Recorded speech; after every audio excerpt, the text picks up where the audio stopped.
Faham? Kita kena peringat ni dok catung dok kabur. Dok nak marah. Bodoh tu. Nah, laki kita kan tu takut benda. Bukan laki orang nak pergi minta. Nah, khabar dulu. Khabar pun tak mau beri, baru kita marah. Nah, ni nak marah tak tahu tepat. Neh. Bila minta dia tak mau beri, jadi masalah. Bila jadi masalah, fikir dulu. Kita ada belanja tak lagi? Ada belanja waktu dulu. Pasal laki tak beri.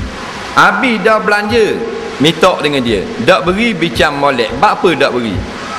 Faham? Dia kata biar saja tak mau beri. Bila saja tak mau beri, kita reda tak?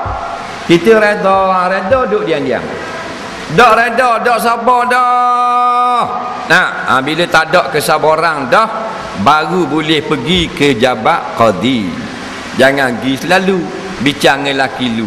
Kalau tak mau beri, nampak tak? Kita nak pergi jabat qadi. Bukan minta cerai jabat qadi, iaitu minta qadi kaunseling suami. Jabat qadi akan atas surat kepada suami dan tanya kenapa tak beri nafkah.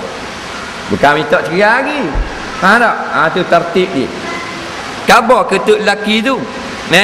Kalau abang tak beri gak, kita naik jabat qadi lah. Jumpa qadi nak report. Faham tak? Suami kata report lah. Duli aku. Nampak dak meleng dah orang panggil. Maka naik jabat qadi report qadi akan panggil. Tak, kenapa dak ni? Qadi akan nasihat. Kalau berjaya, alhamdulillah. Dak berjaya juga, fikir pula sekali lagi. Mun nak dak lagi tuk lelaki mu ni. Faham? Jangan fikir banyak kali sangat. Dah ada putusan. Maknanya kalau aku nak lagi, aku bersabar. Itu lebih baik. Tapi kalau kita tak boh dah, fikir anak pula sekejap. Anak kita ni guana. Kalau kita cerai, ada tak orang nak kita? Tak usah fikir tu. Jodoh di mana-mana. Faham? Ayang tak patut, itik sudu. Faham tak? Jangan kata kalau aku cerai dengan lelaki aku, tak ada orang nak aku. Berapa dah umur mu? 38 dah hamba. Tak usah kata gitu. Mek Wuk Kuala Berang 104 tahun. Betul tak? Dah. Dia nak nampak? Lewat catah dah ke kita. Dah kita baru 38. 60 orang nikah lagi. Tak? 60. Mulai ada di Johor. Puan 64, lelaki 66. Nikah ni ada. Jepun mulai ada 64. Tangan Saloma dah. Faham tak? Berkedik hanya. Dah? Mek Wuk 104 nikah. Tak usah susah. Rezeki di mana-mana. Kena molek. 1 pergi 10 lagi datang. Faham? Kemudian bila tidak jaya juga dengan kaunseling, naik pula jabat qadi, khabar nak minta fasah nikah. Nak minta cerai. Faham? Setelah apa? Setelah kita minta cerai dengan suami.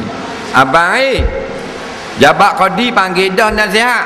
Abang tak jadi apa juga. Jadi kita minta cerailah kita dengan baik-baik. Faham tak? Wasarrihuhunna bil ma'ruf. Allah kata, lepaslah isterimu dengan baik, kerana mu tak boleh beri makan minum. Degil juga. Faham? Suami tak boleh cerai, maka orang yang kedua kita minta qadi tolong cerai. Bila kita report ke jabat qadi, dia akan ambil tarikh. Daripada tarikh tu dia akan siasat betul ke salah suami.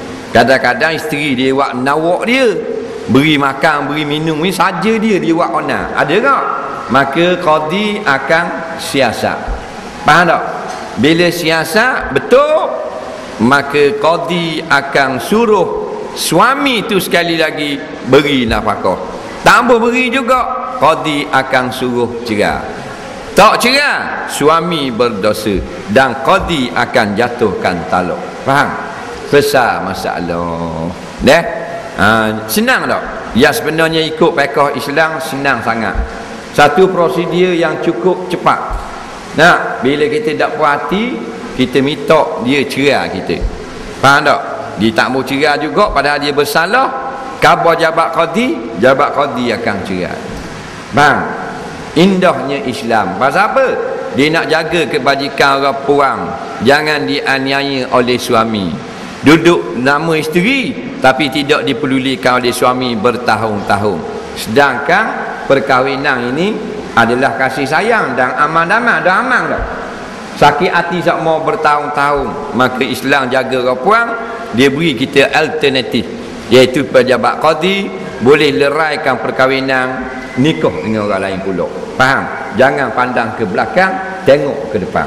Faham? Cuma yang tak comelnya sistem learning, kaedah jabat learning lambat nyanyi korang. Hak tu tak betul. Betul tak? Ikut pakar dia akhir tak? Tapi sistem jabat lambat. Orang mari nak ambil borang dah kawan, mana kena jabat. Nak siapa dia tak kira jabat qadi jabat apa pun lambat. Pasal apa? Pasal dia makan gaji. Bukan jabat dia, jabat kerajaan. Kalau jabat dia buat molek. Tu masalah makan gaji. Nak kawan tu lah nak naik teksi, naik bas sekian hal nak tunggu. Boleh naik bas pula nak sapa jabat satu hal. Bukan orang senang, orang susah. Nak lain ada kereta pakai driver berhenti depan jabat. Nak sapa jabat pula nak tekan lift tak pandai, minta orang tolong tekan. Nak awang minta tolong tekan cik tak pandai nak petek. Tak? Masalah. Naik siapa dinun dan molek pukul 4.30, dia kata tutup ngocik mari hari Ahad depan. Tak nyanyi kau orang. Betul tak? Padahal dia makan tak apa pas jam. Nak minum kopi 15 minit sampai sejam minum air. Sampai 4.30 orang mari jauh-jauh tutup Nak balik bodoh ngocik. Nak turun tu dah lah salah turun lift, naik patah bumbung pula. Nampak? Nak tunggu bas pula depan tu. Ini masalah zalim kepada rakyat. Faham? Patut pakar Islam tu mudah je. Nak boleh kecerai pula ripuk saja 6 tahun. Dah ambil, dah naik kes lagi. Hak cara saja postpone 12 tahun. Nak nyanyi korang. Tu dia tanggung. Faham?